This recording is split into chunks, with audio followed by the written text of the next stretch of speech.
धौम्य ने पांडवों को विराट राजा के यहाँ रहने के क्या निर्देश दिए।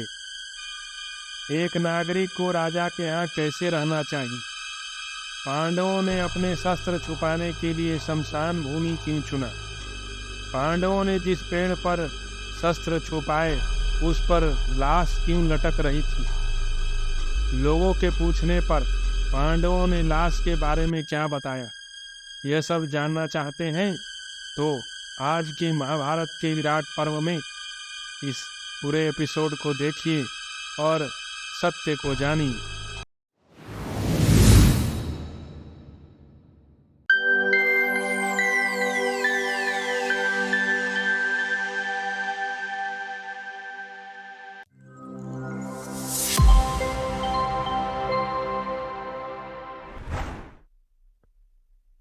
धौम्य का पांडवों को राजा के यहाँ रहने का ढंग बताना और सबका अपने अपने अभीष्ट स्थानों को जाना।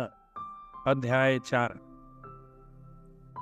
युधिष्ठिर बोले, विराट के यहाँ रहकर तुम्हें जो जो कार्य करने हैं वे सब तुमने बताए। भ्राताओं, मुझे भी अपनी बुद्धि के अनुसार जो कार्य उचित प्रतीत हुआ वह कह चुका। जान पड़ता है विधाता का यही निश्चय है। अब मेरी सलाह है, ये पुरोहित धौम्य जी रसोइयों तथा पाकशाला अध्यक्ष के साथ राजा द्रुपद के घर जाकर रहें और वह हमारे अग्निहोत्र की अग्नियों की रक्षा करें तथा ये इंद्रसेन आदि सेवकगण केवल रथों को लेकर शीघ्र यहाँ से द्वारका चले जाएं। और ये जो द्रौपदी की सेवा करने वाली स्त्रियां हैं वे सब रसोइयों और पाकशाला अध्यक्ष के साथ पांचाल देश को चली जाए। वहां सब लोग यही कहें, हमें पांडवों का कुछ भी पता नहीं है। वे सब दैत्यवन से ही हमें छोड़कर ना जाने कहाँ चले गए। वैशंपायन जी कहते हैं, जन्मेजय, इस प्रकार आपस में एक दूसरे की सलाह लेकर और अपने पृथक पृथक कर्म बतलाकर पांडवों ने पुरोहित धौम्य की भी सम्मति ली। तब पुरोहित धौम्य जी ने उन्हें इस प्रकार सलाह दी। धौम्य जी बोले, पांडवों, ब्राह्मणों, सुहृदों, सवारी या युद्ध यात्रा, आयुध या युद्ध अग्नियों के प्रति जो शास्त्र विहित कर्तव्य है उन्हें तुम अच्छी तरह जानते हो और तदनुकूल तुमने जो व्यवस्था की है वह सब ठीक है। भारत, अब मैं तुमसे यह कहना चाहता हूँ कि तुम और अर्जुन सावधान रहकर सदा द्रौपदी की रक्षा करना। लोक व्यवहार की सभी बातें अथवा साधारण लोगों के व्यवहार तुम सब लोगों को विदित है। विदित होने पर भी हितैषी सुहृदों का कर्तव्य है कि वे स्नेहवश हित की बात बतावें। यही सनातन धर्म है और इसी से काम एवं अर्थ की प्राप्ति होती है। इसलिए मैं भी जो युक्ति युक्त बातें बताऊंगा उन्हें यहाँ ध्यान देकर सुनो। राजपुत्रों, मैं यह बता रहा हूँ कि राजा के घर में रहकर कैसा बर्ताव करना चाहिए। उसके अनुसार राजकुल में रहते हुए भी तुम लोग वहां के सब दोषों से पार हो जाओगे। गुरुनंदन, विवेक की पुरुष के लिए भी राजमहल में निवास करना अत्यंत कठिन है। वहां तुम्हारा अपमान हो या सम्मान, सब कुछ सहकर 1 वर्ष तक अज्ञात भाव से रहना चाहिए। तदंतर 14वें वर्ष में तुम लोग अपनी इच्छा के अनुसार सुखपूर्वक विचरण कर सकोगे। राजा से मिलना हो तो पहले द्वारपाल से मिलकर राजा को सूचना देनी चाहिए और मिलने के लिए उनकी आज्ञा लेनी चाहिए। इन राजाओं पर पूर्ण विश्वास कभी न करें, इसलिए अपने लिए वही आसन पसंद करें जिस पर दूसरा कोई बैठने वाला ना हो।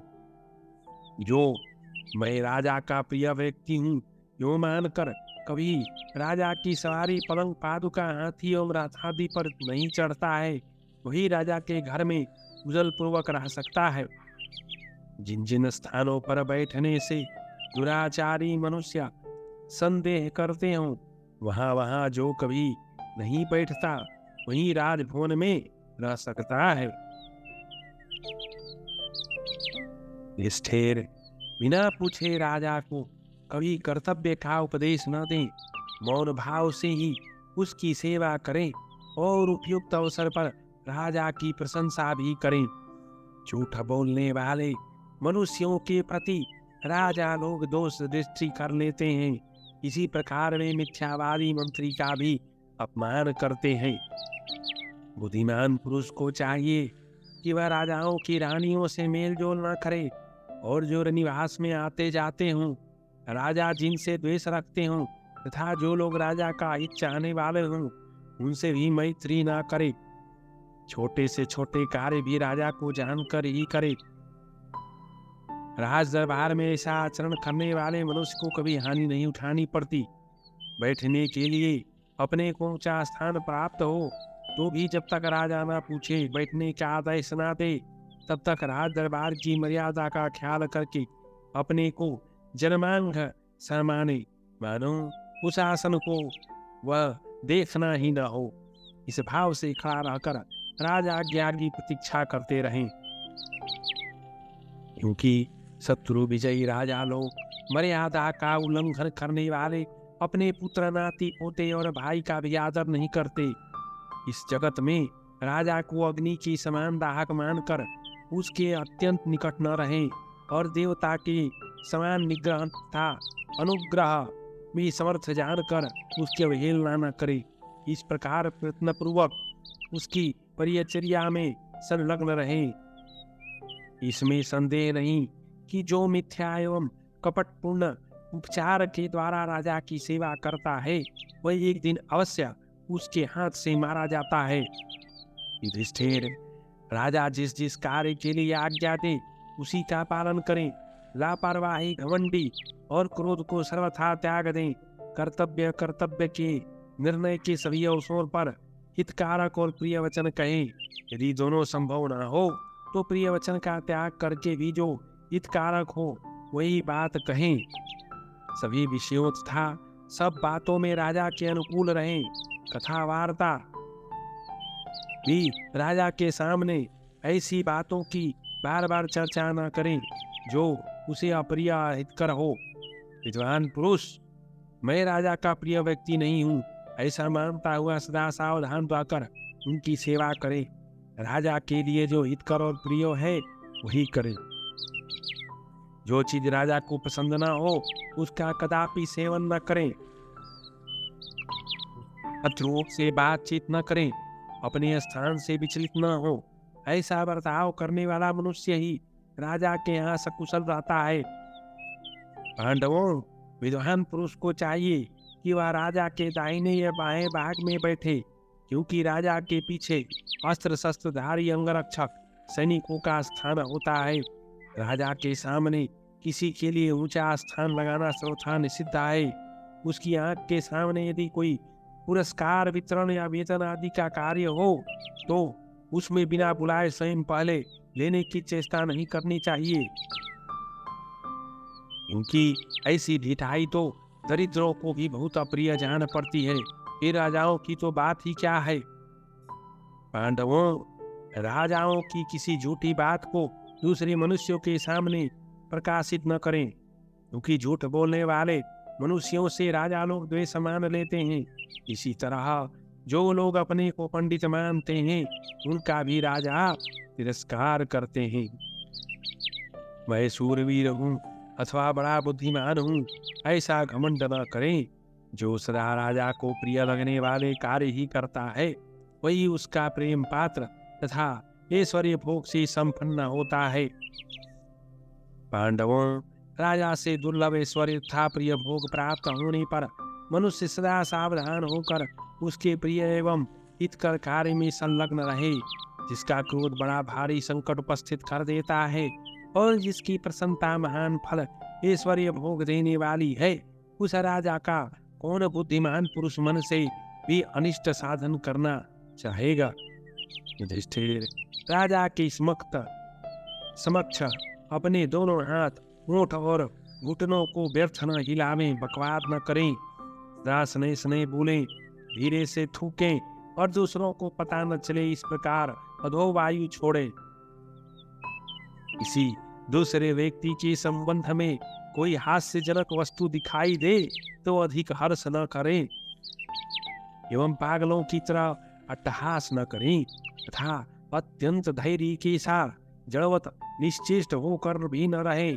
इसमें वह गौरव सम्मान को प्राप्त होता है। मन में प्रसन्नता होने पर भी मुख से मंद मुस्कान ही प्रदर्शन करें। वो इष्ट वस्तु की प्राप्ति होने पर हर्षित नहीं होता अथवा अपमानित होने पर अधिक व्यथा का अनुभव नहीं करता, सदा मोह शून्य होकर विवेक से काम लेता है, वही राजा के यहाँ सुखपूर्वक रह सकता है। जो बुद्धिमान सचिव सदा राजा अथवा राजकुमार की प्रशंसा करता है, वही राजा के यहाँ उसका प्रतिपात्र होकर दीर्घकाल तक टिक सकता है। यदि कोई मंत्री पहले राजा का कृपा पात्र रहा हो और पीछे अकारण उसे दंड भोगना पड़ा हो, उस दशा में भी जो राजा की निंदा नहीं करता, वह पुनः अपने पूर्व वैभव को प्राप्त कर लेता है। जो बुद्धिमान राजा के आश्रित रहकर जीवन निर्वाह अथवा उसके राज्य में निवास करता है, उसे राजा के सामने अथवा पीठ पीछे ही उसके गुणों की चर्चा करनी चाहिए।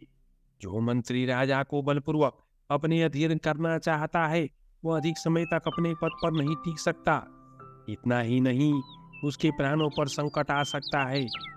पांडवों, अपनी भलाई अथवा लाभ देखकर दूसरे को सदा राजा के साथ न मिलावें, बातचीत करावें, उपयुक्त स्थान और अवसर देखकर सदा राजा की विशेषता प्रकट करें। जो उत्साह संपन्न बुद्धि बल से युक्त सूरवीर सत्यवादी कोमल स्वभाव और जितेंद्रिय होकर सदा छाया की भांति राजा का अनुसरण करता है, वही राज दरबार में टिक सकता है। जब दूसरे को किसी कार्य के लिए भेजा जा रहा हो, उस समय जो स्वयं ही उठकर आगे जाए और पूछे मेरे लिए क्या आज्ञा है, वही राजभवन में निवास कर सकता है। जो राजा के द्वारा आंतरिक और बाह्य कार्यों के लिए आदेश मिलने पर भी कभी संदिग्ध या भयभीत नहीं होता, वही राजा के यहाँ रह सकता है। युधिष्ठिर, जो घर बार छोड़कर परदेश में पड़ा रहने पर भी प्रियजनों एवं अभिष्ट भोगों का स्मरण नहीं करता और कष्ट सहकर सुख पाने की इच्छा करता है, वही रस दरबार में टिक सकता है। राजा के समान वेशभूषा न धारण करे, उसके अत्यंत निकट न रहे, उसके सामने उच्च आसन पर न बैठे, अपने साथ राजा जो गुप्त सलाह की हो उसे दूसरों पे प्रकट न करें।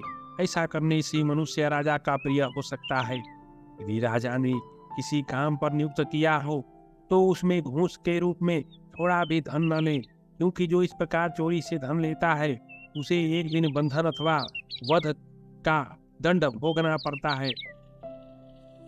पांडवों, राजा प्रसन्नचित होकर सवारी वस्त्र आभूषण कोई भी वस्तु दे, उसी को सदा धारण करें, उपयोग में लावे। ऐसा करने से वह राजा अधिक प्रिय होता है। युधिष्ठिर एवं पांडवों, इस प्रकार प्रयत्नपूर्वक अपने मन को वश में रखकर पूर्वोक्त रीति से उत्तम बर्ताव करते हुए इस 13वें वर्ष को व्यतीत करो और इसी रूप में रहकर ऐश्वर्य पाने की इच्छा करो। तदनंतर अपने राज्य में आकर इच्छा अनुसार व्यवहार करना।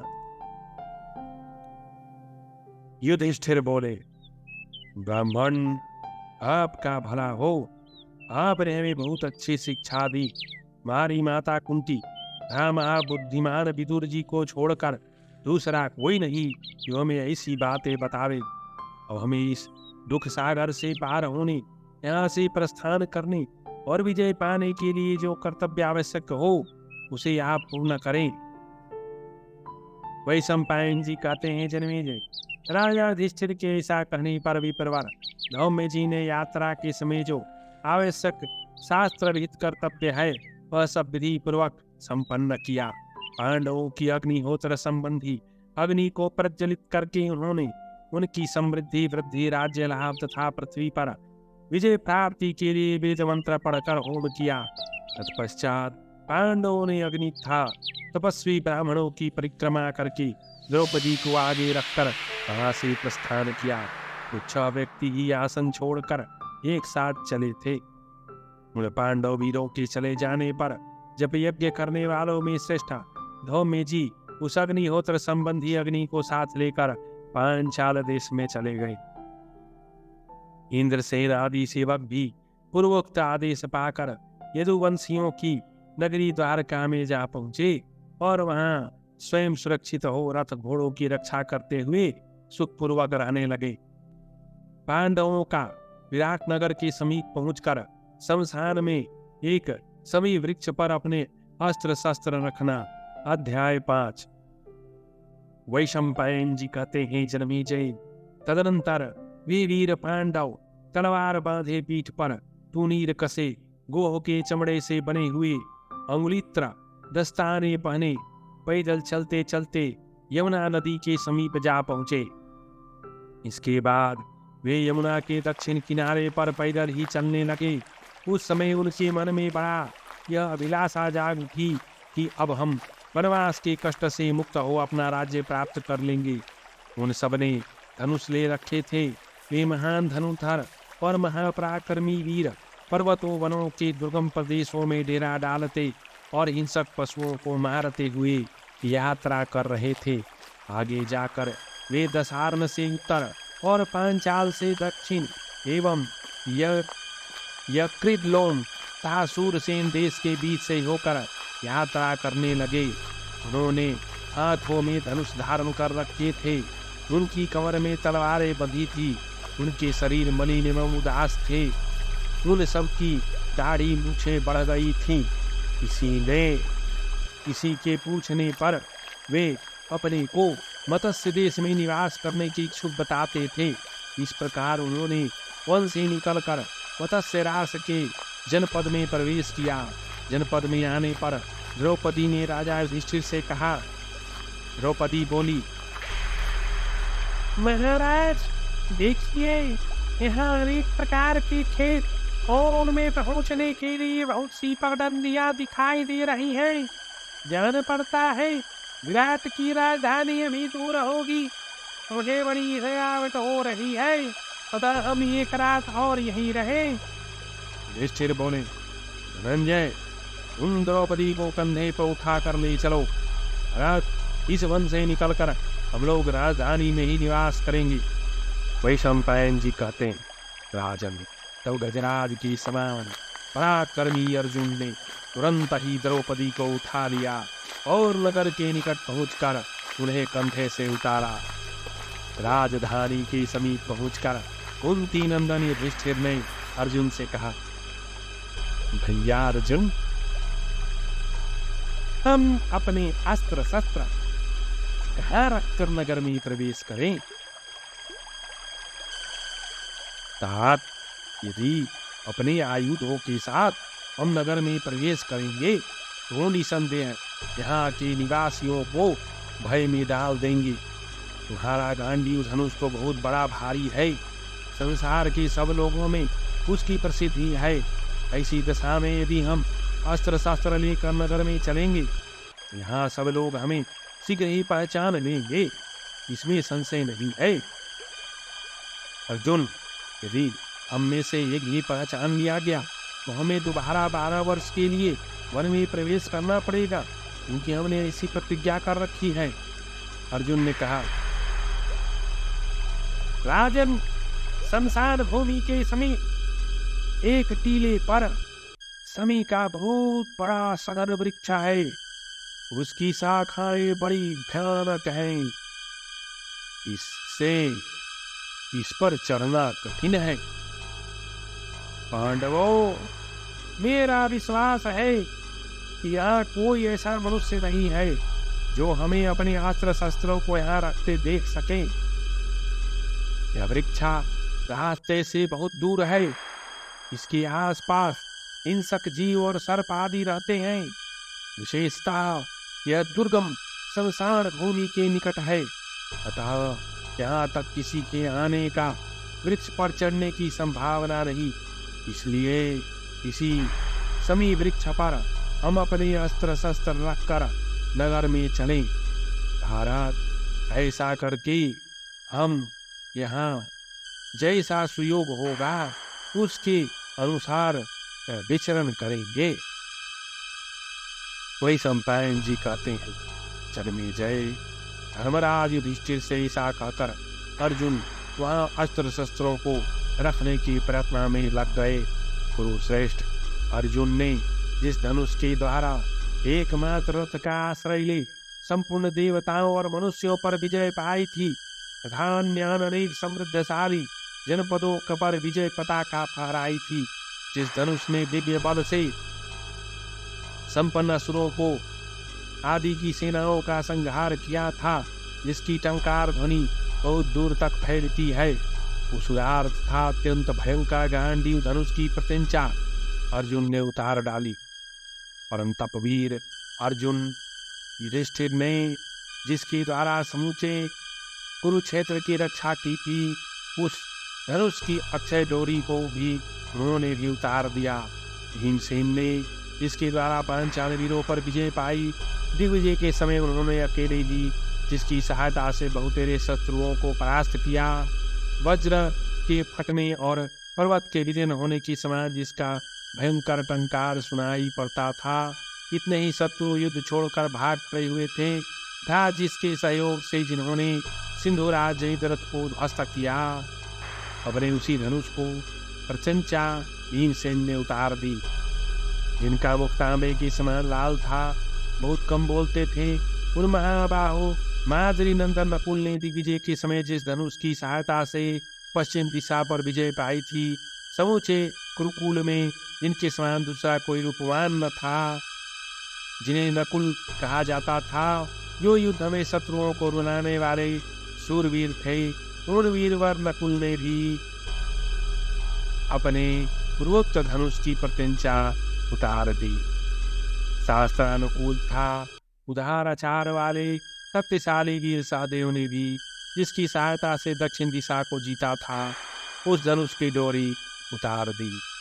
धनुषों के साथ साथ पांडवों ने बड़े बड़े एवं चमकीले खड़ग बहुमूल्य तुनीय छुरे के समान तीखी धार वाले छुरधार और त्रिपाठ नामक बाण भी रख दिए। वही सम्पायन जी कहते हैं, राजन, तदनंतर कुंती नंदन युधिष्ठिर ने नकुल को आज्ञा दी, वीर तुम इस समीच वृक्ष पर चढ़कर ये धनुष आदि अस्त्र शस्त्र रख दो। तब नकुल ने उस वृक्ष पर चढ़कर उसके खोखलों में धनुष आदि आयुध स्वयं अपने हाथ से रखे। उसके जो खोखले थे वे नकुल को दिव्य रूप जान पड़े, क्योंकि उन्होंने देखा वहाँ मेघ तिरछी वृष्टि करता है, जिससे खोखले में पानी नहीं पड़ता। उन्हीं में उन आयुधों को रखकर मजबूत रस्सियों से उन्हें अच्छी तरह बांध दिया। इसके बाद पांडवों ने एक मृतक का शौला कर उस वृक्ष की शाखा से लटका दिया। उसे बांधने का उद्देश्य था कि उसकी दुर्गंध नाक में पड़ते ही लोग समझ लेंगे इसमें सड़ी लाश बंधी है, अतः दूर से ही वे इस समी वृक्ष को त्याग देंगी। परंतु पांडव इस प्रकार उस समी वृक्ष पर सौ बांध कर उस वन में गाय चराने वाले ग्वालों और भेड़ पालने वाले गणदेड़ियों से सौ बांधने का कारण बताते हुए इस प्रकार कहते थे, यह 180 वर्ष की हमारी माता है, हमारे कुल का धर्म है, इसलिए ऐसा किया है, हमारे पूर्वज भी ऐसा ही करते आए हैं। इस प्रकार शत्रुओं का संहार करने वाले वे कुंती पुत्र नगर के निकट आ पहुंचे। तब युधिष्ठिर ने क्रमशः पांचों भाइयों की जय जयंता, विजय, जय समेन और जयद्वल ये गुप्त नाम रखे। तत्पश्चात उन्होंने अपनी प्रतिज्ञा के अनुसार 13वें वर्ष का अज्ञातवास पूर्ण करने के लिए मत्स्य राष्ट्र के उस विशाल नगर में प्रवेश किया। इस प्रकार श्री महाभारत विराट पर्व के अंतर्गत पांडव वन प्रवेश पर्व में नगर प्रवेश के लिए अस्त्र स्थापना विषय 5वां अध्याय पूरा